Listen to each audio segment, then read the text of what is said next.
Kevin Martin, he was a beast. He used to look up at his stats, say he got like 19 points. If I got so many points, scoring, they gonna make me an all-star. I want my time to myself. Is he wrong though? Shit. Kevin Dallas Martin Jr. on February 1st, 1983. One of the biggest accolades you can want as an NBA player is to hear your name called on All-Star Weekend. It's validation, bigger contracts usually follow, more endorsement opportunities open up, and your place in basketball history becomes a little more secure. Even players who never admitted publicly usually care about making that team. That's why I couldn't believe the story I heard about Kevin Martin. According to former teammate Jeremy Lamb, Martin would actually keep track of how many points he had during games, and if he felt he was putting together the kind of scoring night that might start drawing serious all-star attention, he'd dial it back. The reason? He valued his free time more than the obligations that came with being an all-star. Media appearances, interviews, extra events, he simply wasn't interested. All alleged and from Lamb's recollection, but it raises one of the most fascinating questions I've ever heard in NBA basketball. Why would an NBA player not want to be an all-star? Because here's the thing, Kevin Martin wasn't some role player who never had a chance. He averaged over 20 points per game multiple times, shot the ball with incredible efficiency, and for years opposing defenses knew exactly what was coming and still struggled to stop him. Yet somehow he retired without a single All-Star appearance for these reasons. Today I want to look back at the career of the NBA player who, if Jeremy Lamb's story is true, may have been perfectly fine keeping it that way. What happened? Let's talk about it. Salute to Mr. Creative on IG for this request. It's your boy JC Stunning Growth. Let's get it, man. Like, comment, and subscribe, and let me know who I should do next. Kevin Martin was a 6'7" shooting guard from Zanesville, Ohio, known for his slender frame and one of the most unconventional jump shots the league has ever seen. Although talented, Martin wasn't viewed as a future star coming out of college. He spent 3 seasons at Western Carolina, improving every year before declaring for the 2004 NBA draft. Despite averaging 23.3 points as a junior, concerns about his strength and overall upside caused him to slip to the 26th overall pick by the Sacramento Kings. As a rookie, he averaged just 2.9 points per game, while earning limited minutes behind a veteran Kings roster. But as Sacramento's core gradually changed, Martin's role expanded with it. His unique scoring ability, knack for drawing fouls, and elite shooting efficiency quickly turned him into one of the league's most underrated offensive players. By his 4th season, he had blossomed into a 23-point per game scorer and eventually produced 5 seasons averaging over 20 points. Despite those numbers, one accolade always escaped him. Martin never made an NBA All-Star team, and it wasn't because he lacked production. During his prime, he consistently ranked among the league's most efficient high-volume scorers, often putting up numbers comparable to players who were selected. Yet, year after year, his name was left off the roster.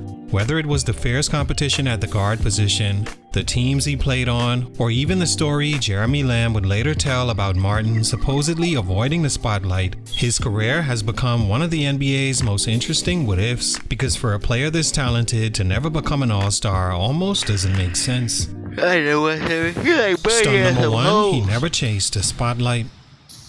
He like, bro, hoes, bro. Kevin Martin is one of those players I honestly never thought much about while he was playing. Not because he wasn't good, but because he almost went out of his way to stay out the conversation.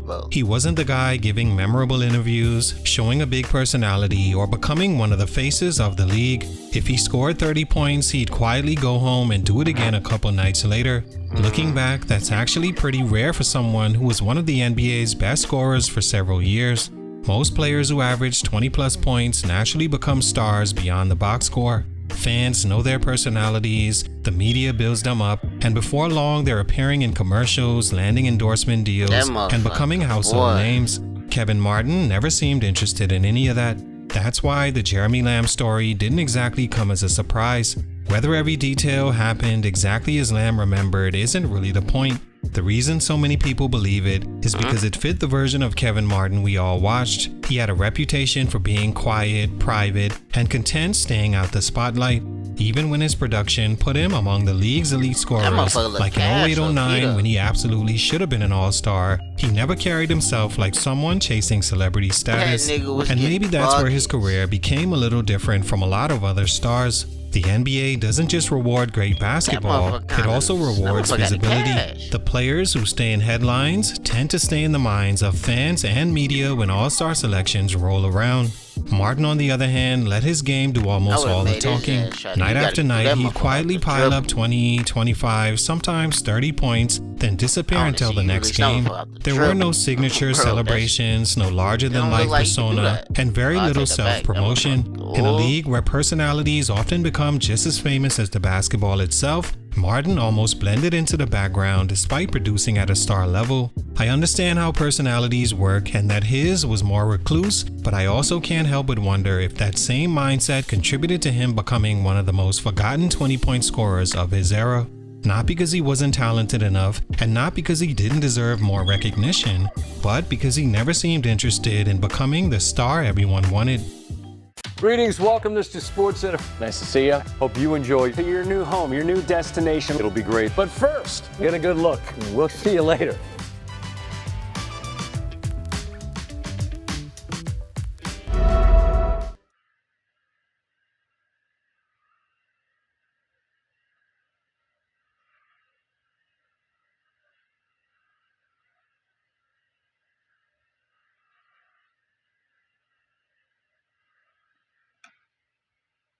The star everyone wanted.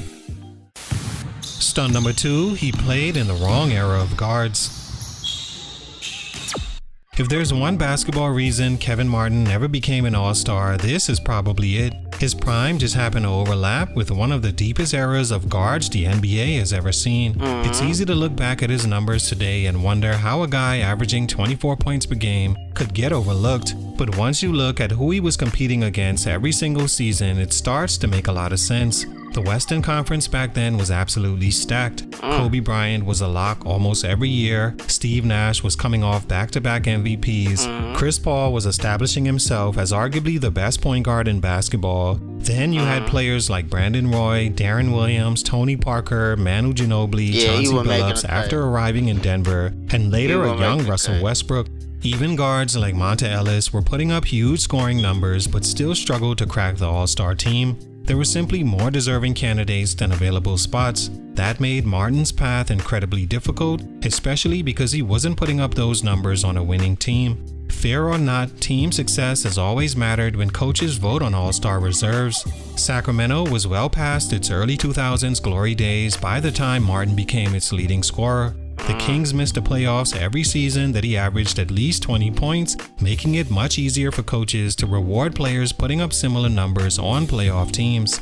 Take the 08-09 season for example. Martin averaged 24.6 points per game while shooting nearly 48% from the field, over 41% from 3, and almost 87% from the foul line. Those are incredible numbers, especially considering the pace of the league at the time. But injuries limited him to just 51 games, while many of the guards selected not only produced at a high level, they were also leading winning teams. That's the unfortunate reality of All-Star voting. Availability and team success often become tiebreakers. So while it's easy to say Kevin Martin was snubbed, I also understand why it happened. He wasn't competing against average guards, he was competing against what may have been the greatest collection of backcourt talent the Western Conference has ever assembled. Sometimes being good enough simply isn't enough when the competition around you is historically great. Stunt number 3, he was never in the right situation. As much as we talk about individual greatness in the NBA, context matters. A player's legacy is often shaped by the situation they're in, the teammates around them, and whether their team is winning. That's another hurdle Kevin Martin could never quite overcome. For almost all his prime, he was either carrying teams that weren't good enough to matter, or playing on contenders where he wasn't expected to be the main attraction.